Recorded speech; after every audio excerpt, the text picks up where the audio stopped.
Hello and welcome back to VC Football. Mexico are struggling to build any shred of momentum, which has put a tremendous amount of pressure on head coach Gerardo Martino. With a win percentage now under 50% and having been defeated in 2 of their last 3 matches, El Tata Martino just cannot win for losing. But how has Martino been failing tactically?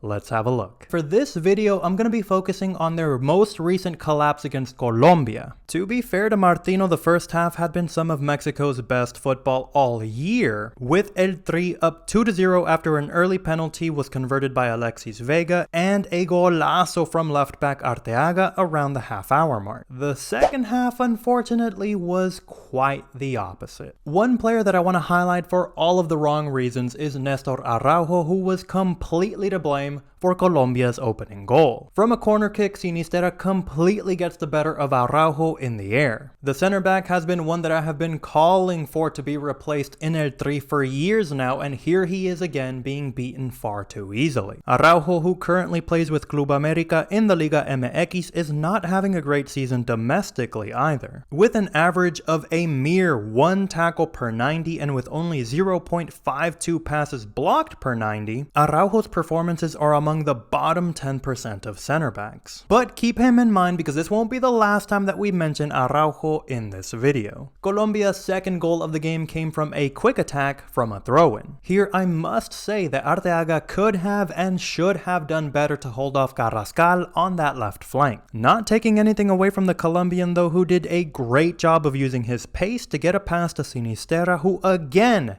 capitalized on Mexico's slow reaction. Here I must point out the amount of space Sinisterra is gifted though. Who exactly is marking him? Moreno and Araujo must drop back to cover the space in front of Ochoa, but Gutierrez must be faster here too. Catastrophic all around from Mexico's backline, and Gutierrez was exploited time and time again in that single pivot role. But how exactly was Colombia's head coach Lorenzo able to turn things around after Mexico's incredible first half performance?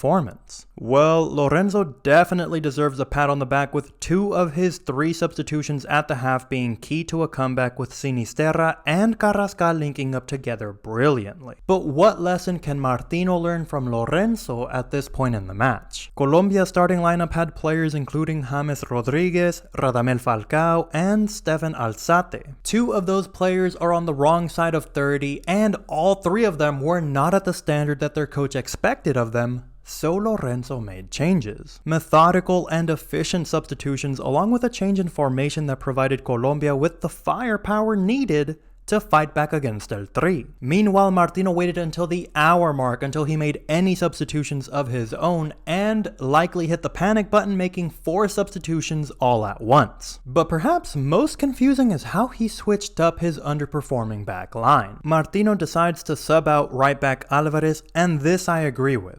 Of the back 4 that started the game, he was the one who was struggling the most in the second half. So Alvarez is out and is replaced with Montes, who slots into the right center back position. And this pushes Nestor Araujo to the right back position. As we've seen, Araujo already brings in a lot of defensive issues to Mexico, but then Martino decides to put him in arguably Mexico's worst position on the field, and up against Barrios and Diaz on that right flank, with the latter in terrific form with 3.64 shot creating actions per 90, and who is in the top 1% of wingers in terms of dribbles that lead to a shot on target. What could possibly go wrong? Well, not long after this shakeup in defense, Araujo is caught out of position and sloppily hits the ball backwards towards his own goal. Araujo struggles tremendously applying pressure to opposing players, but worst of all in the defensive third of the pitch. I can go all day questioning Martino's decision to keep calling up Araujo for El Tri,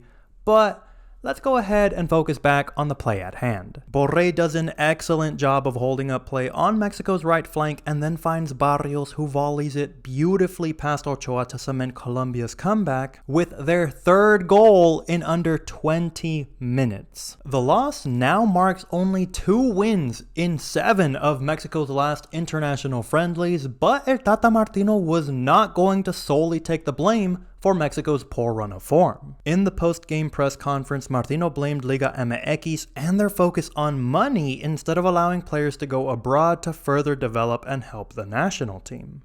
Martino was quoted as saying, "Players don't leave because teams won't let them. They don't leave because their wages are exorbitant.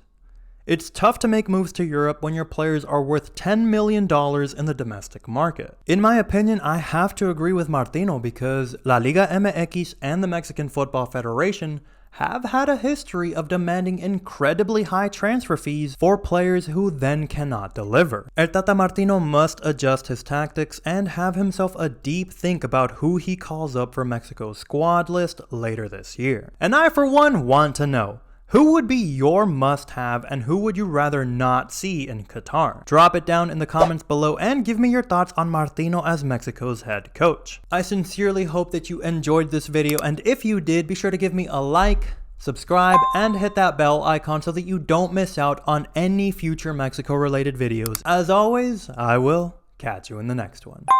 Peace.